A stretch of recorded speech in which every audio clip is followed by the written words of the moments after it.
Welcome back. Kami ho ay nagbabalik. Kami pa rin ang inyong mga kasama ngayong Huwebes ng umaga. Weng Buddy. Kalaboso ang isang driver matapos mahulihan ng droga sa Malate, Manila. Malate. Naming bugaw dyan sa Malate, ha?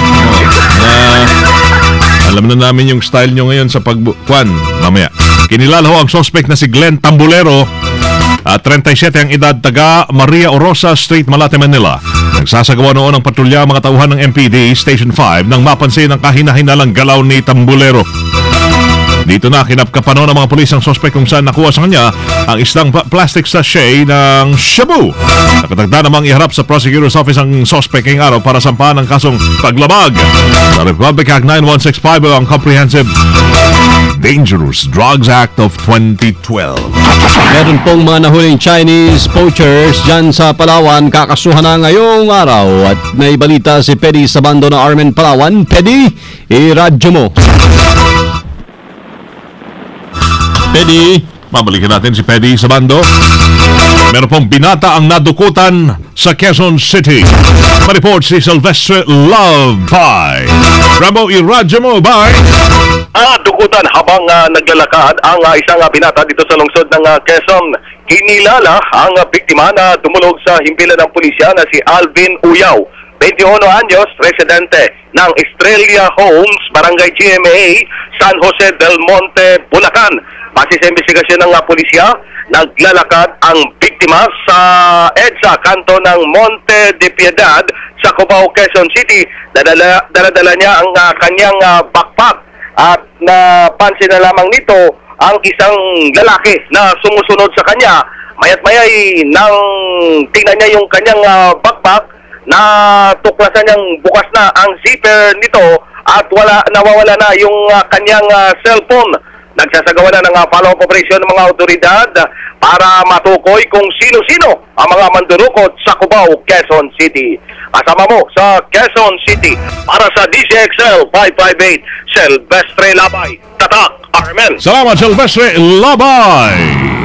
DZXL Bulat Palaro. Hindi na po pinayagan ng mixers na talunan sila na express sa ilang sunod na pagkataon. Tuluyan ang inangkin ng Sanig Kopi, ikalawa at huling finals berth matapos tambakan ng Air 21 sa score na 99-83. Sa Game 5 ng Kansai Final Series para sa 2014 PBA Commissioner's Cup na ginilap kagabi sa Smart Araneta Coliseum. Sasugupay ng Sanig Kopi ang Token Tex na pinanalo ang kanilang 13 na laban. Kasama po dyan ang 9-game sweep sa elimination round sa Best of 5 title series.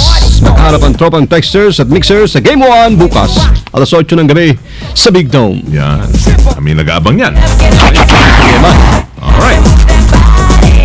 DZXL Showbiz Balita.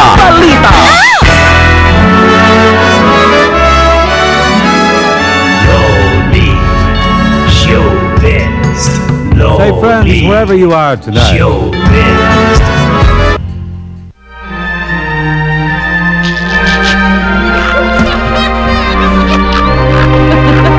Uy, ano na naman yung dala-dala mo? Guli.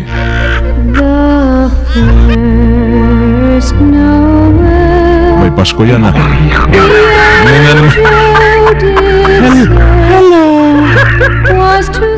Hello everybody. Morning. Everywhere. Manang Audrey, hello. Manang Audrey, hello. It's me, Loli. Alam nyo, nung bata pa ako, gustong-gusto ko tong kanta. Namimiss ko siya. Ano bang kanta yan? Pinatugtog mo eh. Kaya yan ang pala ang pinatugtog mo Yung ngayon. kinakalikot mo kanina dyan sa ating Mga plaka na lumang-luma na. audio card ba yan? Yan, tawag dyan. Oo, hindi kasi namimiss ko si Noel. Noel kasi ang pangalan niya, so naalala ko lang. Nalulungkot tayo. Hindi kasi ganito rin. Para kasing bagong, maraming mga mag-asawa pag pag nanganak yung misis, syempre may dumadating sa kanilang first Noel, di ba ganon? Diba? Ganon din. Uy, ano nangyari? Ganon din ngayon ang feeling ng proud parents na sina Bernard Palanca at ang girlfriend niyang si Jerica Ejercito. Oh, di ba? Di naman first, di ba? Pero baka first nila. Oh, yun. At least first nila, kasi si Bernard, meron na siyang first meron na siyang first dun sa first niya. Parang, gulo, no? Masayang sinalubong ni Bernard ang kanyang baby boy. Oh boy, na isinilang alas 7 ng gabi. Si Jerica Ejercito ay anak ni Manila Mayor Joseph Ejercito, sa asawa nitong sila Arnie Enriquez. Si Isaiah. Ano ba tong pangalan nila? Isai. O basta ganun ang pangalan. Ang unang anak. Samantalang pangalawang anak na ito ni Bernard, kung saan may anak din na to sa dating asawang si Mariel Soriano. So yun na ngayon, dalawa na ang kanyang first. Dalawa, yung tinatawag na dalawa ang panganay. Para si Ray Albesa lang, dalawa? Meron kang pang dalawa? Wala. Ay, mag-ingat kayong dalawa, ha? Ray Albesa at Richard Ramirez. Oo. Iba talaga sa Pilipinas. Oo. Happy birthday pa lang ni Richard, ha? Happy birthday, Richard and Rod Marcelino. Magkaka-first kaya si Rod? Okay, it's me, Loli! Pop, Loli po, ha? Hey, Loli. Alright, thank you. Hindi gasgas, hindi oras. Medyo madulas. Ito ang balitang panghimagas. Eto na ang mahilig sa first.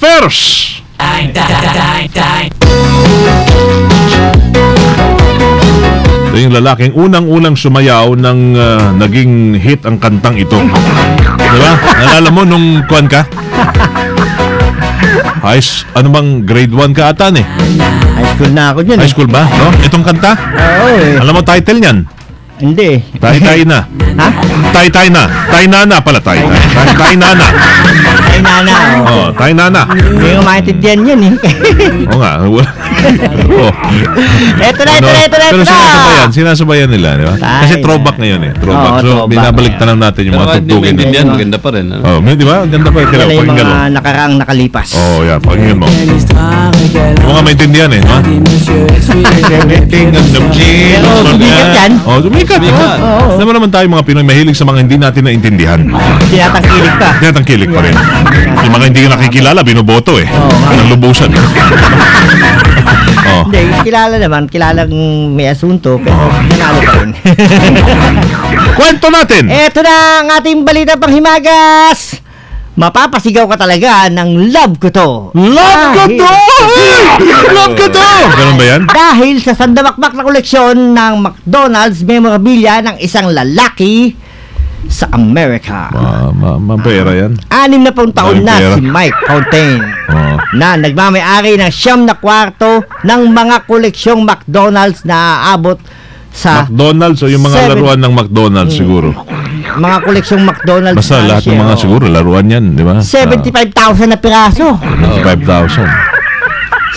Sinimulan niya ang kanyang pangongolekta noong 15 taong gulang pa lamang siya at nagtrabaho siya sa McDonald's kaya tiniguruan siyang owner of the world's largest collection of McDonald's memorabilia. Wow. Ngayon, nagmamayari si Mike ng 2 restaurant at lumalaki pa ang kanyang koleksyon ng 100 kada buwan. Proud na proud si Mike na naging parte ng McDonald's family at lahat ng ito ay mahalaga para sa kanya. At ito po ang sample ng 1 kwarto ng kanyang mga McDonald's collections. Ayan. Proud na proud, oh. Happy Meal. Oo nga, yung mga Happy Meal. Kasi may kasama yung laruan pag bumili ka ng mga ganyan din. Kita mo naman, punong-puno. 1 kwarto pa lang yan. Yan. Yan. So, Libre na siya sa McDo ngayon. Meron na siya sarili niyang franchise ng McDo eh. Dalawa. meron siya? Meron. Ganun pala eh. Sobrang yaman Talagang niya. love Pwede na love niya gawin. talaga ang McDo. Hindi, marami na siyang pera. Marami na. Nakaipon na siya. Kasi tayo, mga Pinoy, hanggang... Love mo rin naman ng McDo eh. Wala ka lang masyado maraming pambili. Wala na tayo pambili. Oo. Pero love ko rin siya. Jollibee, ganun. Love mo rin yan. Love ko rin siya. Wala Meron na namang pambili. love na hanggang tingin lang eh. Di ba? Oo. Tingin lang. Loving from afar. Mga ganun. Parang si Lord lang, di ba? From afar. From afar. Kasi wala kang... nararamdaman From a mo distance siya. nga eh. From a distance, no. Tayo, mga Pinoy, ang kaya lang nating i-collect yung mga kutsara nila, tissue. Di ba, minsan tiyatago natin yan. Pagkain natin sa restaurant or may handaan. Oo. Sok-sok na sa bagya. Tsaka yung mga ketchup. Hindi Minsan tayo kasi ginagamit, di ba? masyado sa... Pero love natin yung McDo tsaka Jollibee. Oh, Pero minsan sa ngayon, pag nakakuha ka pa nga ng mga extra spoon and fork, inuwi mo po sa bahay, ginagamit niyo pa sa bahay. May kilala ko, flower base pa nga eh. Flower base, Yung Mario. nasa Inuwi pa. table, yung centerpiece. Sa restaurant. Sa table, oh. Kasha. maulupit din. Eh, Parang parang mga JS pram yan eh. Pag may mga gano'n. yung buy one take one na hamburger na lang tapos doon ko kinakain sa loob ng Jollibee. Isa talagang angel. So, Yan Okay. po ang ating balita pang himagas ngayong tanghali. Ay, ngayong umaga. Hatid sa inyo. Ano yung misteryo? So, Okay na sana pare. epekto na yan ng paglalab mo. epekto ng love ko to yan eh. Yan nga, yun nga. Gutom na, nagutom ako sa McDo. Thank you! Thank you, boy. Boy. Pero may ebidensya pa kayo kagabi. Oh, Ng kahon. kahon.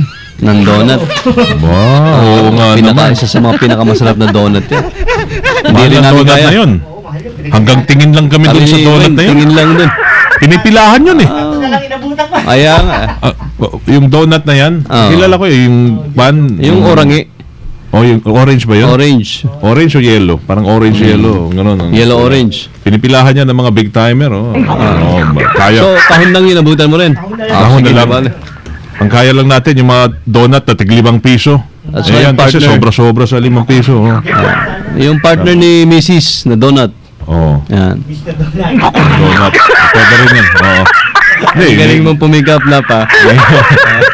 Donut nga lang ni Aling Buday. Oh, Aling Buday. Aling Biday. Yung binibili natin. Ayun. Rambo Labay is next. DZXL Ulat Trapiko. Rambo Labay, come in. Rambo, this is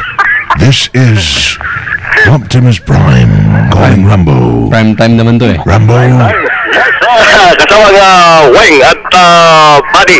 Ang daloy ng trapiko dito sa kahabaan ng Katipunan Avenue ay banayad hanggang mabagal, lalo na dyan sa kanto ng Aurora Boulevard at Katipunan. please, Rambo, Yes, kasamang Weng. please translate.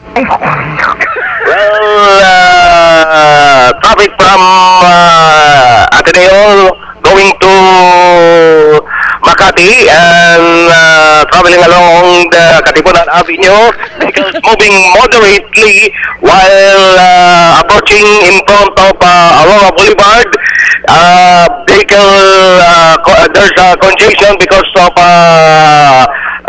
vehicles, a lot of vehicles are moving in front of Aurora Boulevard. But after Aurora Boulevard and Katipunan Avenue, more vehicle moving continuously. While the opposite lane going to Katipunan, vehicles are moving continuously. The other side going to Marcos Highway, vehicles continuously moving. Continuously. But only until you reach in front of Ligaya or Amang Rodriguez. What is continuously? Well, continuously is moving straight forward.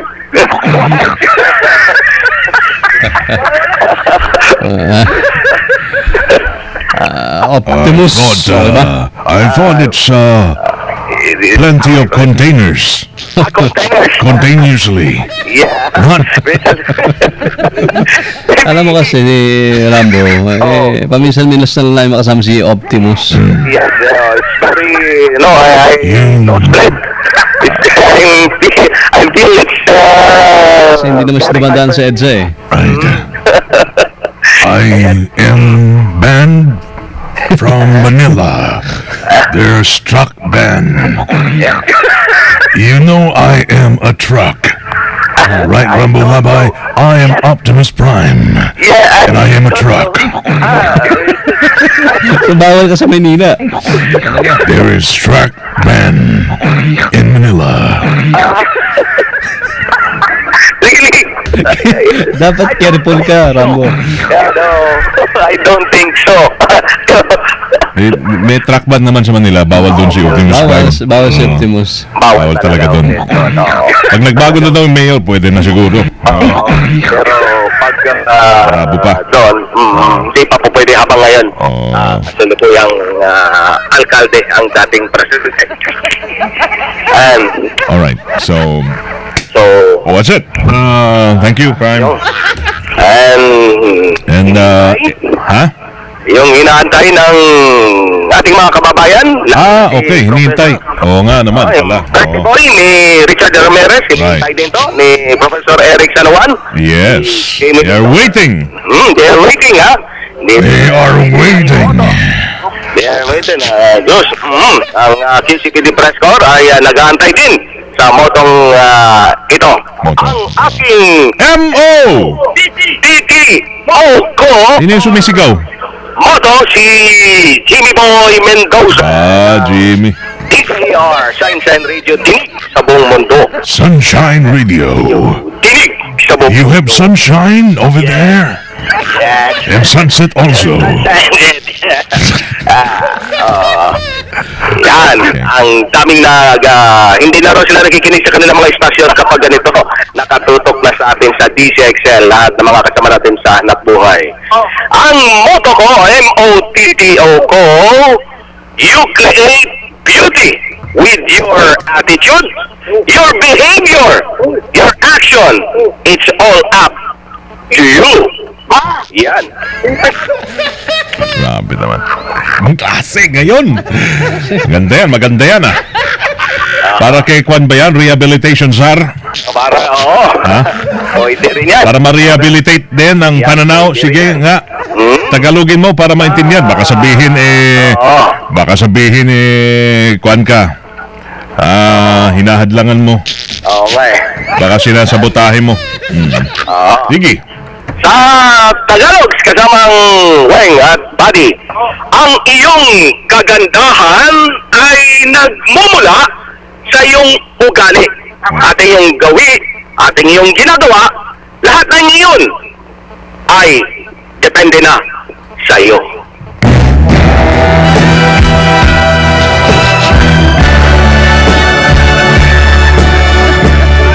Impress kaya si Optimus? It depends to you. Kala ko. And I don't care what you tell me. I believe in love. Sira ulo kayo lang. Dali lang. Okay. So, sana... Umalis na si Optimus. Umalis na nga. Ang init na ulo. Init na ulo. Hindi siya na-impress. Hindi masyado. Hindi daw bagay sa kanya. Dami mo raw sinabi. Mag-change kwan na lang siya. Dali. That's M-O-T-T-O mo. Ay tatapatan natin ng ating Koto. Our Koto ay na-quote natin buhat sa isa. Sino ba yung tumatawang parang... Si Jimmy Boy! Ano naman? DCR, dinig sa buong mundo. Ibang klase naman tumawa pala yan.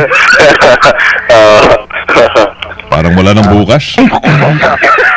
Okay, para kay Jimmy Boy to. Jimmy Boy Mendoza. Jimmy Boy, listen. DCR, dinig sa buong mundo. Yeah, okay. Ganito. Hindi ka rin makulit, ano? Na-quote natin to buhat sa isang babae. Hindi ko na papangalanan kung sino siya. Ganyan yung uso kay Lacson. Ano? Hindi talaga pinapangalanan. Hindi, wala. Hindi natin papangalanan. Alam naman niya kung sino siya, paring Weng. Tama. Hindi natin papangalanan.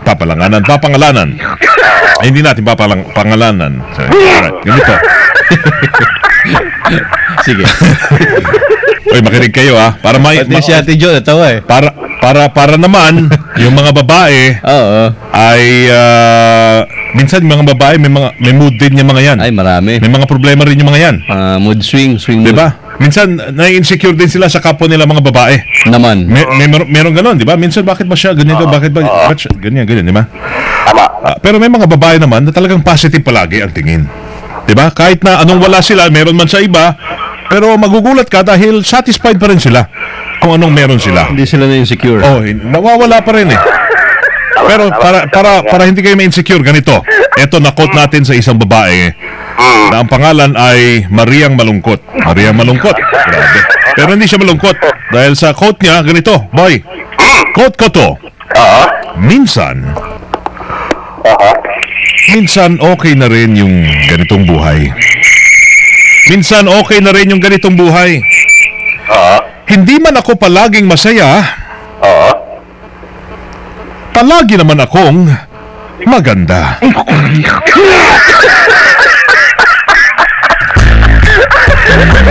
Yan, di daw palaging masaya, palagi naman siya maganda. Ano bang gusto mo? Masaya ka pero pangit? Gwapo ka pero hindi ka masaya? Ano bang gusto mo, Rambo? Ay, di bali pangit basta masaya ako. Hindi ba pwede sabay na lang? Hindi ba pwede sabay? Hindi talaga pwede magkasabay. Okay. Gwapo na masaya pa. Oo. Kung isang hihilingin nila, di bali pangit basta masaya ako. Kunyari ngayon ay pwede kang papalitan ang mukha mo. Payag ka bang palitan yan maging kamukha nung na presidential appointee na si Dingdong Dantes? Hindi na, ayaw ko na. Ayaw mo. So, kanino mukha mo gusto? Mas maganda na lagi ako doon. Lakas! Yan ang lakas na loob! Na tumatagal. Ba talaga, Rambo? Nakakahanga ka, bay? Kaya pala umano siya si Optimus. Kasi makapangyarihan ka sa kanya. Oo. Ayaw niya yung mukhang ganun, ha? Sige, bay. Thank you, bay. Gwapong Rambo Labay. Thank you, boy. Yung kasama ng wang at nagsasabi ka ng totoo at bali ang mga masakabahan ng Katipunan Avenue sa Sylvester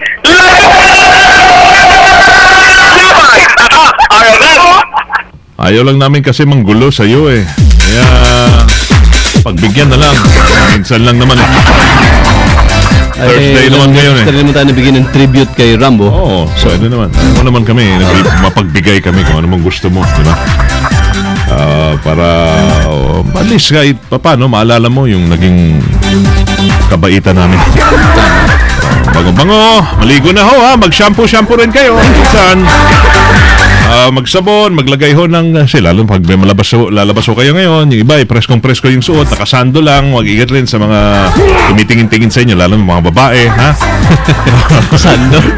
Kasi sa sobrang init na parang, di ba? Napapatingin talaga kami nito.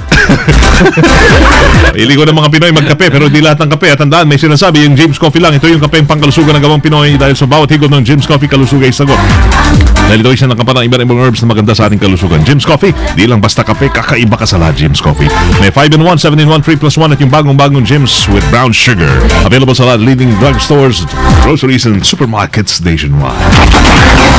Thank you! Dire-diretso mga naglalagablab ng mga balitang tataka namin ang inyong napakinggan dito lamang sa DCXL 558. Tempo, ito na Webes, May 8, 2014. Yeah.